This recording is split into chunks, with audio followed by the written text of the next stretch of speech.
What if I told you that thousands of people vanished without graves, without records, without goodbye?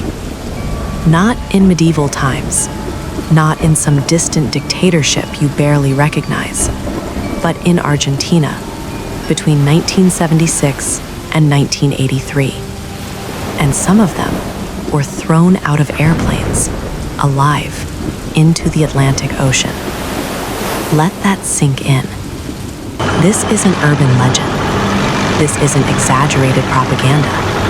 This is documented history, slowly uncovered through survivor testimony, forensic science, and declassified military archives. And for years, the world barely whispered about it. On March 24, 1976, Argentina's military seized power in a coup. They called it the process of national reorganization. It sounded administrative, orderly, almost harmless. But behind that sterile name was a campaign of terror. Anyone suspected of being left-wing, a student activist, a journalist, a labor organizer, a professor, even a teenager who asked too many questions, could be labeled subversive. And once you were labeled, you could disappear. No trial, no charges, no body, just gone. To understand the horror, we need context. The 1970s were tense. The Cold War was at its peak. Across Latin America, military regimes justified brutal crackdowns as part of a global war against communism. Argentina had been struggling with political violence, economic instability, and clashes between leftist guerrilla groups and right-wing forces. Fear spread. And fear is powerful. The military junta, led first by General Jorge Rafael Videla, claimed they were saving the nation from chaos. They promised stability, security, national pride. Instead, they built a hidden system of repression. A system designed not just to silence opposition, but to erase it. Secret detention centers were established across the country, more than 600 of them. Garages, basements, abandoned buildings, even parts of naval schools. One of the most infamous was the ESMA, the Navy Mechanic School in Buenos Aires. From the outside, it looked ordinary. Inside, it was a torture center. Survivors later described being blindfolded for months, hands tied, listening to the screams of others through thin walls. Electric shocks, beatings, water torture, psychological torment. Pregnant women were kept alive long enough to give birth. Then their babies were taken, given to families linked to the regime. And the mothers, they vanished. Pause for a moment. Imagine hearing your newborn cry, and knowing it might be the last sound you ever hear. But the horror didn't stop at torture. There was something more calculated, more chilling. What do you do with thousands of prisoners when you don't want bodies discovered? You make them disappear. Literally. They were called death flights. Prisoners were told they were being transferred. Instead, they were sedated, loaded onto military aircraft, flown over the Atlantic Ocean or the Rio de la Plata, and then pushed out, unconscious, sometimes semi-conscious, falling into black water from thousands of feet above. No burial, no evidence, just waves. For years, families searched hospitals, police stations, morgues. They were told nothing.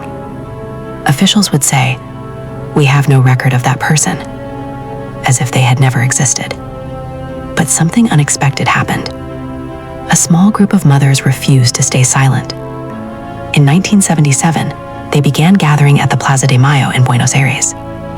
Every week, wearing white headscarves embroidered with their children's names, they marched in circles, peacefully, demanding answers.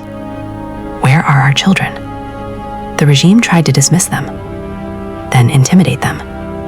Some of the mothers themselves were kidnapped, disappeared. Yet the movement grew. The world began to notice, and the silence began to crack. In 1983, the dictatorship collapsed. Argentina returned to democracy. And what followed shocked even those who suspected the worst. The National Commission on the Disappearance of Persons, CONADEP, documented nearly 9,000 forced disappearances. Human rights groups estimate the real number is closer to 30,000. Mass graves were uncovered.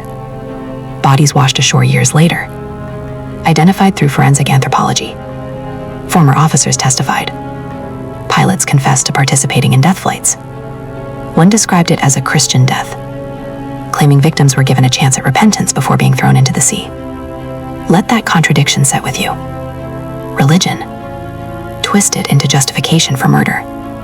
For decades, some military leaders were shielded by amnesty laws, but those protections were later overturned. Trials resumed. Former generals, once untouchable, were sentenced to life in prison. And the stolen babies? Through DNA testing, many, now adults, discovered their true identities. Imagine learning that the people who raised you were connected to the disappearance of your biological parents. History wasn't just uncovered, it was personal. The dirty war didn't just end in 1983. Its echoes are everywhere. In empty chairs at family dinners, in photo frames that never got updated, in the quiet trauma passed down to the next generation. Argentina today openly confronts this chapter. ESMA is now a memory site and museum. School children visit. They learn. Because memory is resistance. But for many families, there is still no grave, no remains, only absence. And absence can be louder than any scream. Here's the question that lingers.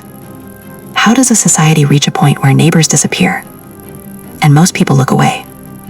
Was it fear? Propaganda? Belief that the victim somehow deserved it? Or something more uncomfortable? The idea that, under enough pressure, any nation could justify the unthinkable. Because Argentina wasn't uniquely evil. It was human. And that might be the most disturbing part of all. History doesn't repeat itself in the same uniform. It changes language. It changes slogans. It changes faces. But the warning signs are often familiar. If stories like this matter to you, if remembering the disappeared feels important, then keep questioning. Keep learning. Keep listening to the voices that were once silenced. Because history isn't just about what happened. It's about what we choose not to ignore. And sometimes, the difference between silence and truth is simply the courage to look closer.